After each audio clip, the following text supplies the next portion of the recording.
Now, on to other things. A year of law school at Columbia now runs $85,000 in change just for the tuition alone, not including rent or books or the 3 years of life that you're not earning a paycheck. Stack up 3 years of that, and you're past $256,000 in tuition alone, more than the entire $200,000 you're now allowed to borrow from the federal government across your entire degree. And when that number crossed the line across, almost nobody said a word. Now, what most people don't realize is that almost nobody actually pays that number. The sticker price is actually fake for most people. So the question that matters isn't what does law school cost, it's who ends up paying full price and who gets their price knocked down. And the answer decides whether you graduate with a loan you can live with or one that owns you. Now, I've been teaching the LSAT since 2005. I read these law schools' filings every single year.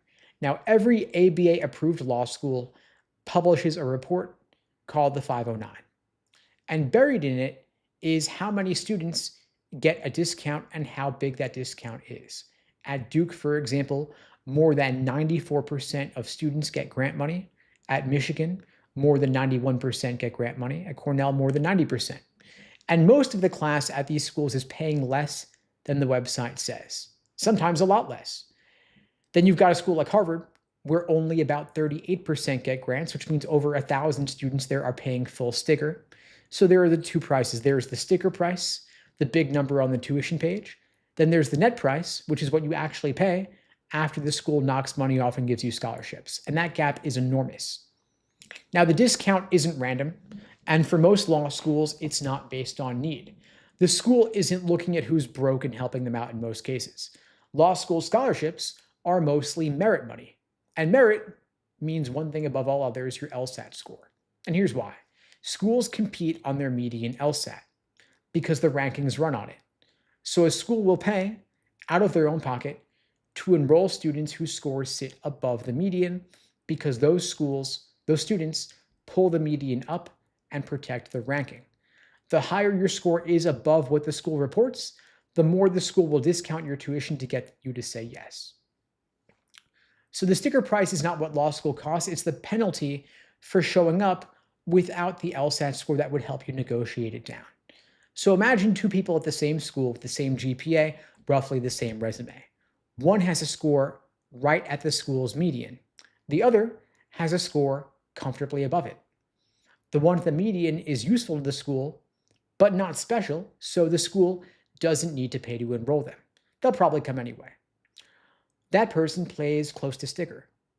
The one above the median is exactly the student the school needs to protect their ranking, so the school puts real money on the table. And that person pays a fraction of the tuition.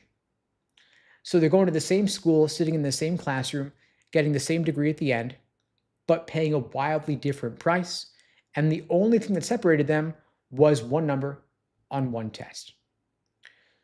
So there's a shell game being played, a sticker price set sky high, so the school can look generous, handing out scholarships that are really just discounts off a price almost nobody was going to pay anyway.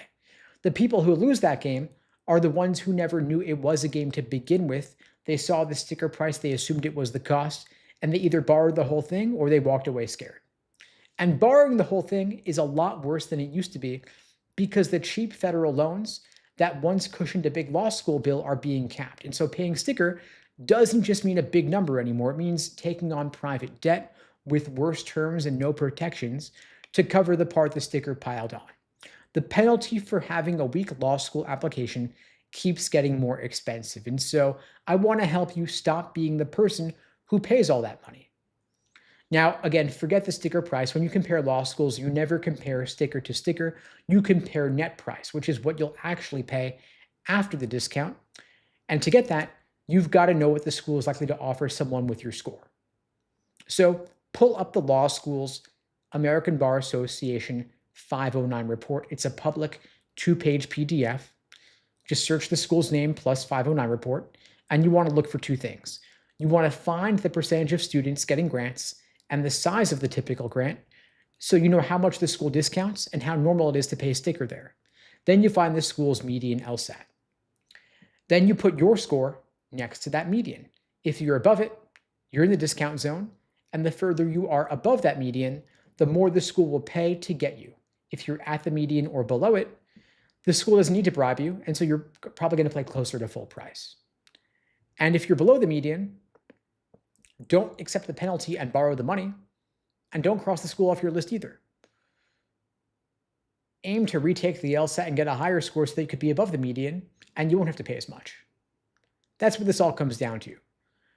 The tuition number crossed the line and scares you off to think that you've got to pay a sticker because you can't negotiate it down. And the way you negotiate it down is with your LSAT score. It is the most controllable number in this entire process. And tuition keeps climbing. The safer loans are drying up. Your LSAT score decides more about what you'll actually pay than anything else you can do. So your LSAT score, again, is what buys it down.